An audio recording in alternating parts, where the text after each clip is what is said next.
Ladies and gentlemen, now it's my privilege to present to you Mr. Amitabh Khan delivering 7th Memorial Lecture of R.K. Swamy, The Road to 30 Trillion Economy by 2047. Mr. Amitabh.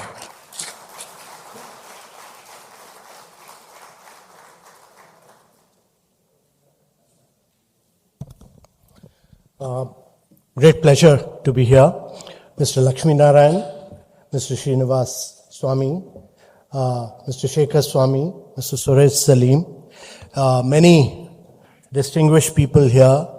Mr. Kumaru was with me till just yesterday in Oman and Saudi Arabia. My own batchmate, Mr. Vivek Harinarayan. Many distinguished people who are here. Ladies and gentlemen, I'm truly delighted to be here to deliver the 7th R.K. Swamy lecture. Mr. R.K. Swamy was a great thought leader, a great intellectual, an immensely creative person, and he was an institution builder, but more than anything else, he was a nation builder. So this event is unique in many ways. It brings Mr. R.K. Swamy's vision of ideas. It brings Mr. R.K. Swamy's perspective of creating great institutions, which he did. And it brings his concepts of building a great nation altogether. So this is not merely a lecture or an interaction on taking India towards the road of Viksit Bharat.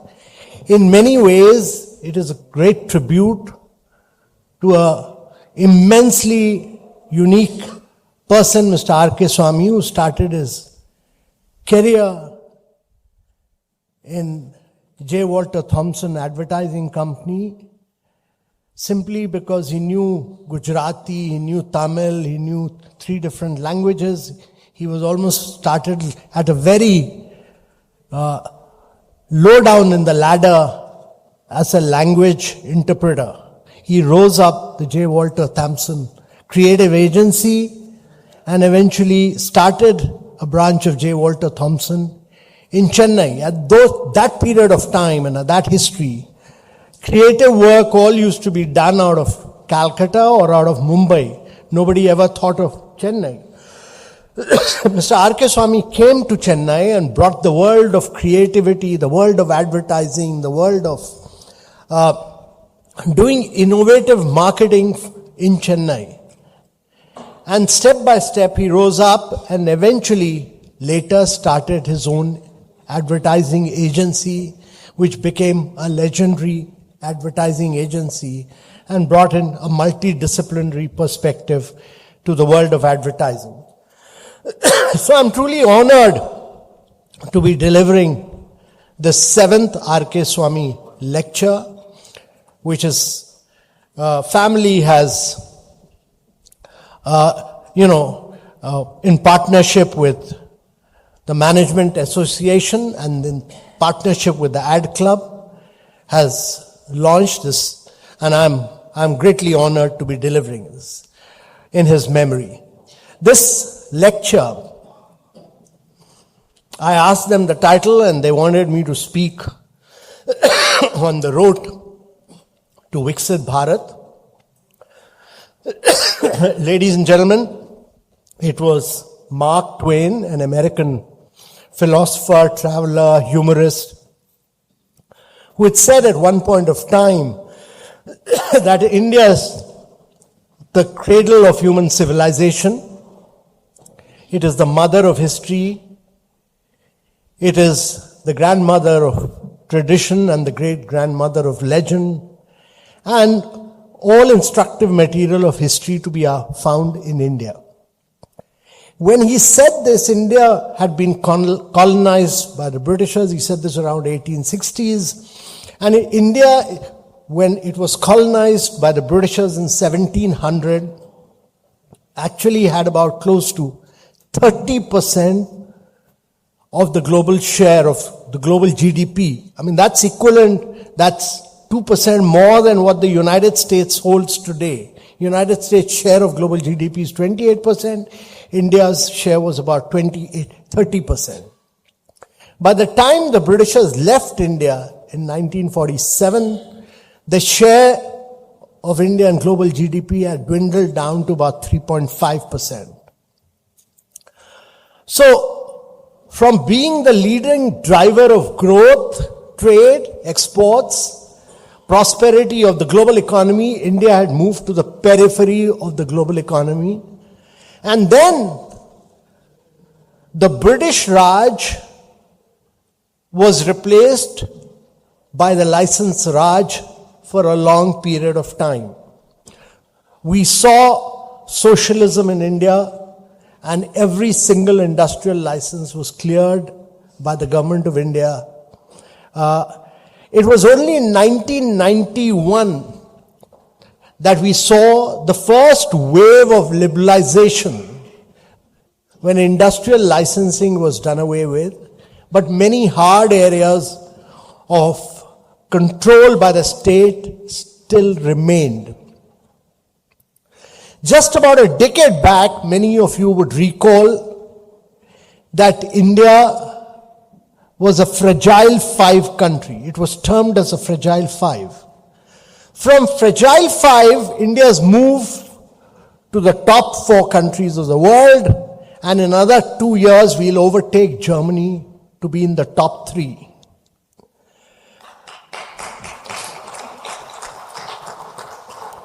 We are a $4 trillion economy. The Prime Minister's vision is that India should go on to be a $30+ trillion economy by the time it becomes 100 in 2047. So first and foremost, what has India done to move from fragile 5 to the top 4 and become a $4 trillion economy? Because that will give us the road to the future. First and foremost, to my mind, India has made very major structural reforms in its economy.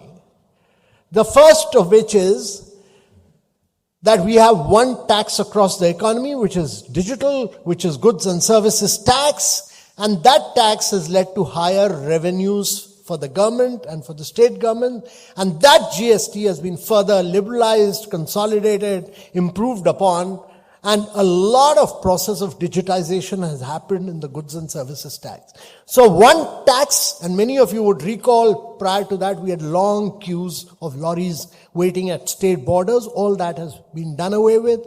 So goods and services tax is one major reform. The second has been that in India we used to say that India was a country it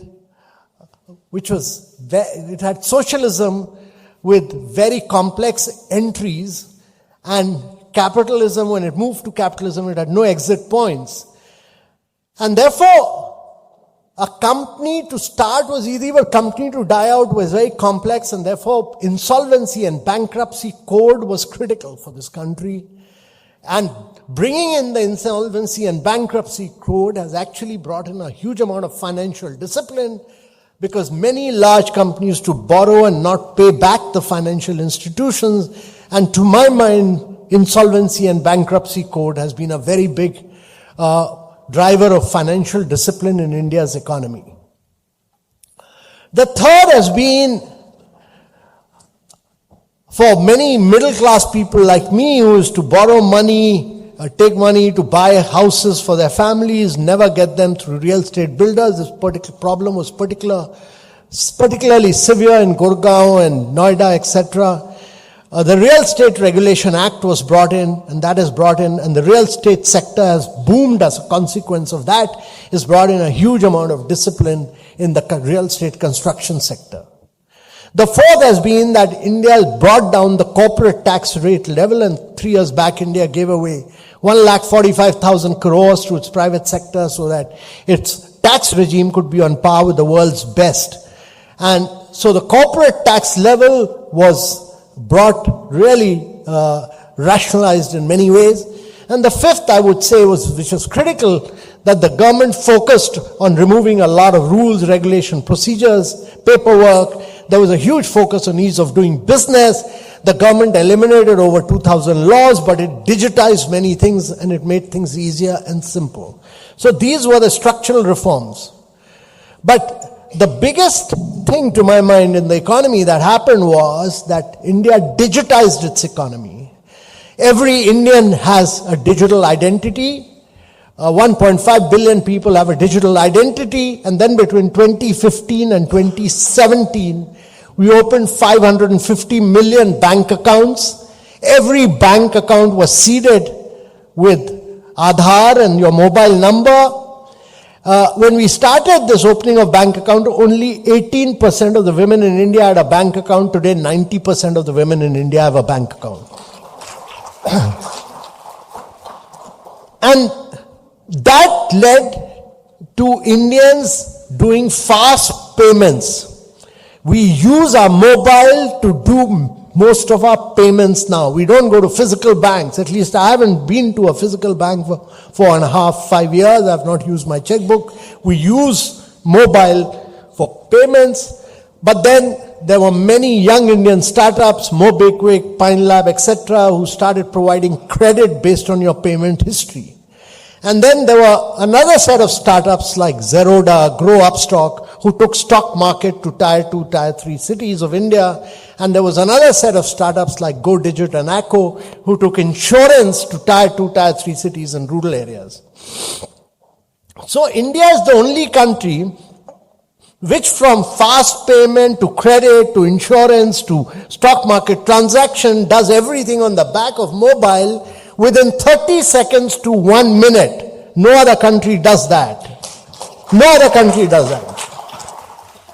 And the Bank of India's International Settlement in its study said that India achieved in 7 years, what it would have taken India 50 years to achieve normally. 50 years to achieve, it was able to do this in 7 years because it said the leakages in the Indian economy came to an end. You could put money straight into the bank account of the beneficiary without any leakage.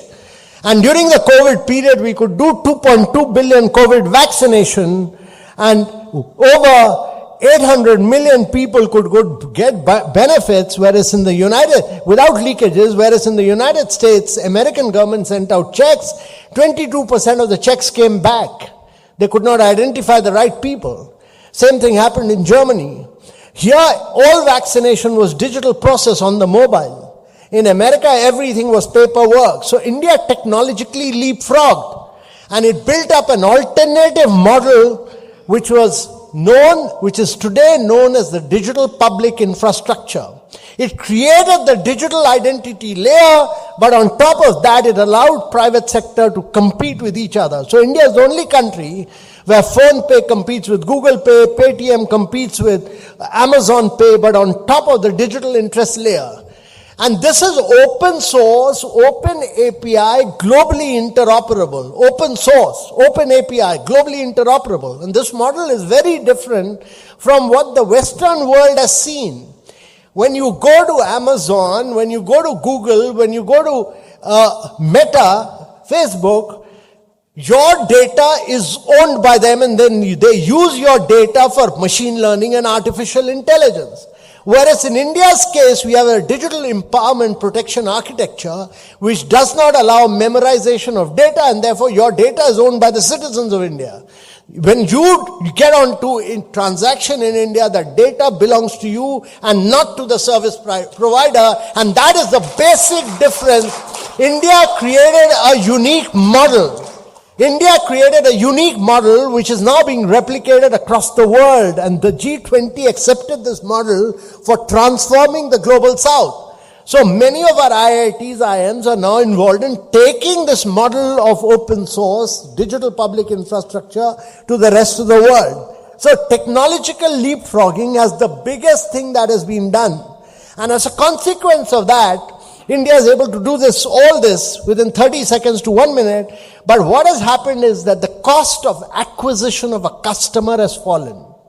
It fell from $30 to less than 15 cents in India, and that is why a company like Reliance Jio could acquire 510 million customers in the period of 9 months, only on the basis of either iris or thumb impression, no paperwork at all.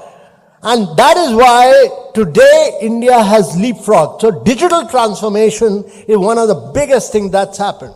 So I gave you the perspective of structural reforms. I gave you the perspective of digital transformation. The third big thing that's happened in India is the focus on infrastructure. So in the last 7-8 years, India has built over 40 million houses for its citizens. 40 million houses, building another 30 million houses. Now we should try and understand 40 million houses is more than the population of Australia. So actually India has built a whole Australia within India. That's the size and scale of what India has done. You know, Indians don't realize this, that this is what India has done. India has provided toilets for its citizens, 130 million toilets with behavioral change. Indians didn't use toilets. Toilets have been provided. Behavioral change has been done through Swachh Bharat. 130 million toilets means more than the population of Germany. That's the size and scale of what India did. It provided piped water connection to 253 million Indians. 253 million Indians means more than the population of Brazil. That's the size and scale of what India did. It built 88,000 in the last 10 years, it's built 88,000 kilometers of roads, expressways and highways. No other country has done this. And therefore the size of India, what India has done, is just enormous in terms of infrastructure creation, and the outlay on infrastructure in India went up from less than 0.8% of its GDP to 4% of its GDP on infrastructure. So the outlay on infrastructure went up enormously, and that will pay India long-term dividends in terms of its multiplier impact on its economy. So the third story of India is the size and scale of what India has done in terms of infrastructure creation, which is very important to understand. The fourth thing that India has done, and it's not much talked about, but it's very critical, is that India has done it in a green manner. A lot of this has been through sustainable development, because India has built up 256 gigawatt of renewable energy. 256 gigawatt of renewable energy, and brought down the price of renewable energy. India is not you see, if you look at the total greenhouse gas emission in the world, the CO2 emission, India's contribution is 1/10 that of the United States. But yet we took this responsibility that we will drive green growth.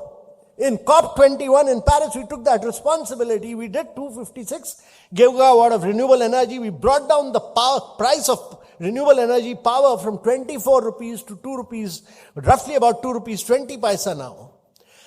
We created one grid. No other. We must understand this. Europe doesn't have one grid. United States doesn't have one grid.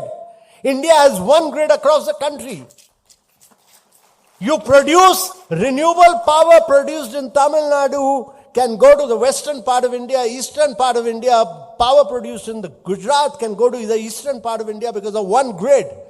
And therefore, what India has done in this area has been enormous. And now, this has all happened not because of government. The government brought in policy changes. But this entire drive of renewable energy has been driven by private sector of India. They were able to use the policy changes to bring in private equity, venture fund, and this is a creation of great entrepreneurship by young Indian entrepreneurs who've done this. And therefore, the transformation of India, the second key thing we must understand what India did. Indian women in rural areas of India, particularly eastern part of India, all used to burn firewood for cooking. Firewood for cooking. India gave LPG connection to 120 million women and said that you move from firewood to LPG gas connection and transform their health. Now, 120 million women were given LPG connection today. So the size and scale, we went in for electric buses. When I was CEO Niti Aayog, we did a tender for 7,000 electric buses. The cost of electric buses was 12% cheaper than fossil fuel buses. The next tender being done is for 10,000 buses. The Prime Minister said next third tender should be for 30,000 buses. The fourth tender for 100,000 buses. Now when you do this, you are using the size and scale of India to drive down prices and actually making India the center for manufacturing electric buses across India. And therefore, what India said that it will, many commentators like Bill Gates, etc., said that when you move from fossil fuel to clean energy, you have to pay a premium. You have to pay a premium of 30 to 35%. What India demonstrated is that it can use its size and scale to drive down prices and actually do it not at a premium but at a discount. And therefore, India's ability to become the first country in the world to urbanize and industrialize through a process of decarbonization is very critical. It's critical because when America was urbanizing, American car companies bought over the railway companies and destroyed them so that General Motors cars and Ford cars could sell, and the entire development of America was through highways. Highways, cars flying, and there's a model of sprawling cities. Whereas what Singapore has demonstrated is that you can do better urbanization through compact, dense cities with more green areas. There is better livability with better density. And therefore, you need to do a new model of urbanization which is based on green transport, which is based on walking, cycling, which is based on public transportation, etc. So we'll talk a little more of urbanization a little later, but the transformation of India as a sustainable country for the future is very critical. So these are four things which India has done. It's done structural reforms, done digitization, created infrastructure, gone in for green transformation, which many people do not realize. And the fifth, which is the most important to my mind, is it is using technology to pole vault. It'll be impossible for India to grow and prosper at high rates. And one of the reasons why we've lost out in the past is because we've not looked at cutting edge areas of growth. And that is why India launched the artificial intelligence mission. It's supporting 10 young startups to create India's own large language models. Because if you don't create large language models and you keep doing application on on ChatGPT, etc., you'll lose your history, your civilization, your culture. You'll be colonized for the rest of the world, for the rest of the time in the future. And therefore, it's said we'll support these 10 startups. It's providing computing power to its researchers and students at almost 50% the cost of what Europe and America does, and has opened up government data banks through AI Kosh so that our people can use our data to do cutting edge creative work in AI. Now the AI race has just begun. It's important to realize that actually Steve Jobs was not the first inventor of computers. Internet was not driven by Google. The disruption was done by somebody else, but they became the driver of growth. And it's very important that as we go along, the second mover has a big advantage. And the second mover must take advantage of this and move ahead. So India is driving the AI mission. India is driving the semiconductor mission, which is now leading to about 10 different companies doing chip manufacturing in India. Many design companies getting into India. We are driving the green hydrogen mission. The green hydrogen mission aims at really using renewable energy because India is climatically blessed.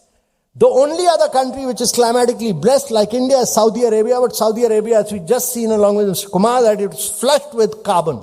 It's flushed with fossil fuel. So their focus is on fossil fuel, but India is climatically blessed. And if it can produce 256 gigawatt of renewable energy with a target of 500 by 2030, it will use renewable energy to crack water to produce green hydrogen. And its aim is that today green hydrogen is available at $4.50 per kilogram. It should be able to bring the cost of green hydrogen down to $1 per kilogram by 2030. The size and scale of India should be able to bring it down to $1 per kilogram and make India the biggest exporter of green hydrogen and the cheapest producer of ammonia in its liquid form and export to the rest of the world. The world will be wanting green hydrogen and ammonia and moving away from fossil fuel. The challenge for India is whether it can make it commercially viable using its source and technology.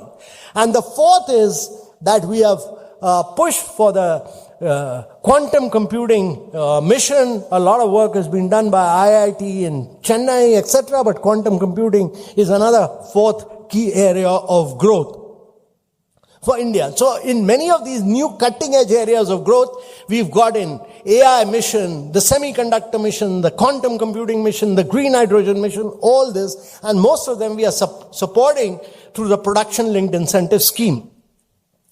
So I've given you this perspective of how India moved from the fragile 5 to the top 4 in the last 7-8 years. But the Prime Minister's vision is that from 4 trillion you move to $30+ trillion economy in the next 22 years. 4 trillion to $30+ trillion, lift every Indian above the poverty line. That's the challenge he's thrown. Now this means when you move from 4 trillion to $30+ trillion economy, this implies that India's GDP has to grow 9x. Its per capita income has to grow 8x. Its manufacturing has to grow 16x. That's the challenge. 9x, 8x, 16x.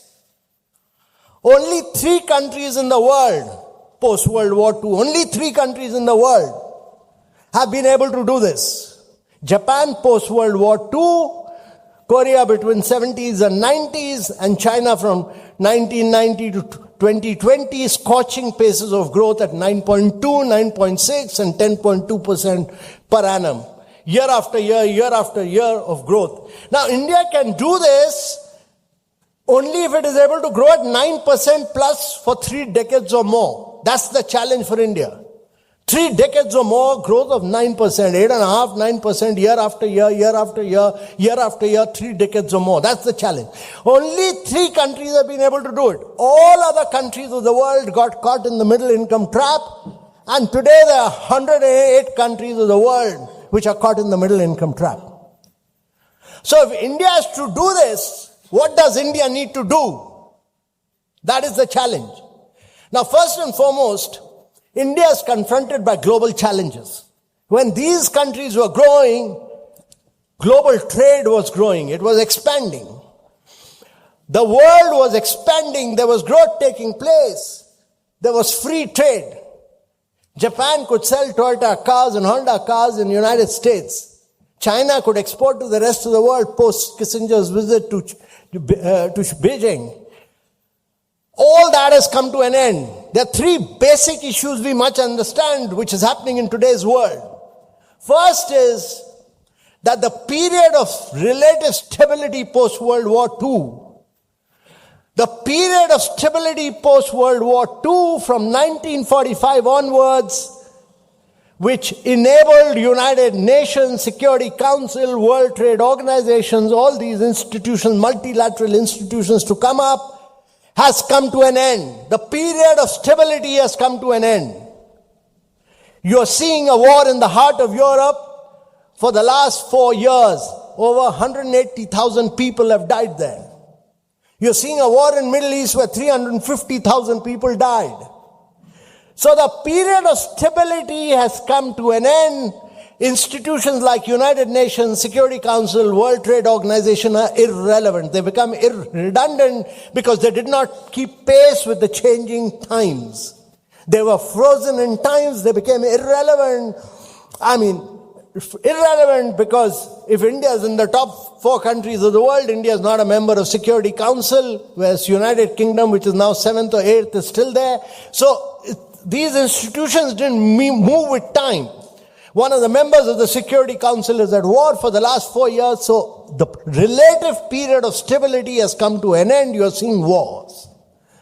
The second is that these countries grew on the back of globalization, global value chains, and the ability to export and penetrate global markets at low cost.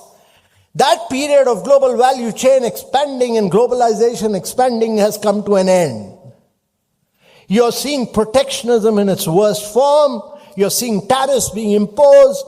You're seeing President Trump imposing 130% tariff on China, negotiating, bringing it down, China putting tariffs on the United States, Mexico putting 50% tariff on India yesterday, Trump putting tariff on India 50%. So the period of globalization, global value chains has come to an end. And therefore, you will have to do a lot of bilateral negotiations. You'll have to do regional negotiation. You'll have to build bilateral trade agreements and regional trade agreements. That will be critical. But in the midst of these two disruptions around the world, there is a third thing happening. And that is that we are living in an age, we're sitting at this point of time, at a time when the world will see the biggest rise in productivity and growth ever seen in the world. And that is because of data, machine learning, the rise of artificial intelligence and quantum computing. We are living in an era of the greatest era of prosperity which the world will ever see. What was not physically possible earlier, what was physically not possible will be possible because of the use of AI. It was not possible to improve learning outcomes of our children earlier because it was not possible to take tests around 1 crore, 1.5 crore people. You can do this using artificial intelligence. You can monitor the attendance of teachers. You can do tests every day, give them the results. You can check outcomes. You can improve health outcomes. You can improve learning outcomes. You can change stunting, wasting, nutritional standards across the world. So we are living at a time when technology can be used to transform lives of citizens across the world. If it took India 70 years to transform, we can do this in the next 5 to 6 years using technology. And therefore, using technology in the global south to leapfrog will be critical. So, the world will see these challenges. You're going to see this challenge of disruption in globalization and in the period of stability coming to an end, but it will also see the rise of the biggest era of production and productivity. These, to my mind, are the challenges, and important that India and Indians actually use technology to make a big leap forward. These are the international challenges. India is also confronted by huge domestic challenges, and it's important to confront them. First and foremost, I would say that it's not possible for India to grow only on the back of services. It's not possible. I'm saying this in a state which has done great manufacturing, that India needs to become a manufacturing country. And you have to see that 25% of your GDP comes from manufacturing sector, because you can't have growth without jobs. Manufacturing will be a very big driver of growth, and therefore investment in R&D, investment in design, more patents, commercialization of patents, all this will be critical. We've moved to registering patents from 20,000 to 1 lakh patents, but we don't commercialize them. Our royalty outgo is enormous, but our royalty income is low. And therefore, you need to move into R&D. The government has rightly sanctioned a 1 lakh crore scheme for R&D for the private sector, working in partnership with the private sector. So manufacturing has to be the key for growth creation. What Tamil Nadu is doing, what Karnataka is doing, what Maharashtra is doing, Gujarat is doing, many other states of India has to do. The second is urbanization, good, smart urbanization, because India will see 500 million people getting into the process of urbanization. Now, 500 million people means the challenge for India in the next 5 decades is to create two Americas. Two America we'll see population of the size of Chicago moving into urban areas every 5 years. If you do not do this, you will see all this encroachment, you'll see poor urbanization, you'll see your cities declining, you'll see the air quality worsening, all this. And therefore you need to do active, smart urbanization, good planning, good roads, good public networks, good green areas, and good planning for urbanization, and create 500 cities of 1 million population each. India's challenge is to create 500 cities of 1 million each. That's the challenge for India of great urbanization, where you can can take care of water, of roads, of electricity, smart grids, all this. That's the second big challenge. The third challenge is that India has been growing on the back of 5 or 6 states. You can't